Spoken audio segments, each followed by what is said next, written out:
My name is Rajendra Sakraj and I'm a urologist. Now, as a urologist, I specialize in the treatment of the genitourinary system as well as the male reproductive organs. First laser treatment of kidney stones in Guyana was done last Thursday, and it was done right here at the St. Joseph Mercy Hospital. This is the first time that this equipment is available in the country. This was something that I was trained to do. I was in Trinidad for 8 years. I pursued a postgraduate training in urology. It's just that we never had the equipment locally available. So this is the first time that such equipment is here and enable us to do this procedure. So it's a holmium laser. Essentially it uses a high intensity light to pulverize kidney stones.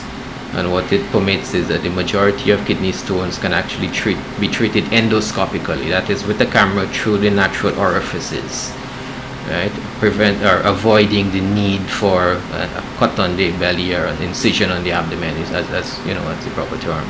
It has a variety of applications in surgery, in urology. So while stone disease is primarily what we use it for, it can also be used to treat cancers in the urinary tract, in the bladder, in the ureter, and certain cancers of the kidney. It also has applications for other surgical specialties such as cardiothoracic surgery, gynecology. The first case that we did was a 34-year-old woman who had a 1.1 centimeter stone in her kidney. Right? We were able to treat her in the morning, and by evening she was back home. Right? She would have been able to return to work the following day if she needed to. Traditionally, this was something that would have required an open operation, 2 to 3 days in hospital, and then a few weeks at home recovering from the operation.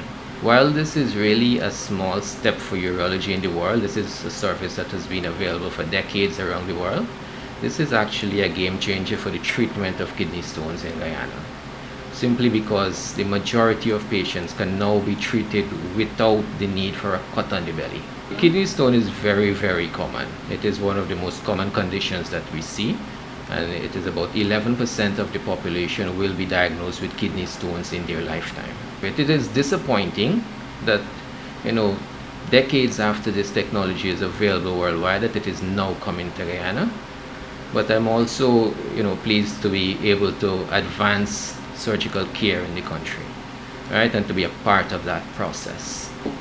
It was a group initiative. It was done so we have a business collaboration that we call Surgical Associates Guyana, and this is a group of young, fully trained, highly skilled and motivated Guyanese surgeons, and it was actually born out of the recognition that the Guyanese people deserve a better quality of surgical care than is currently offered to them.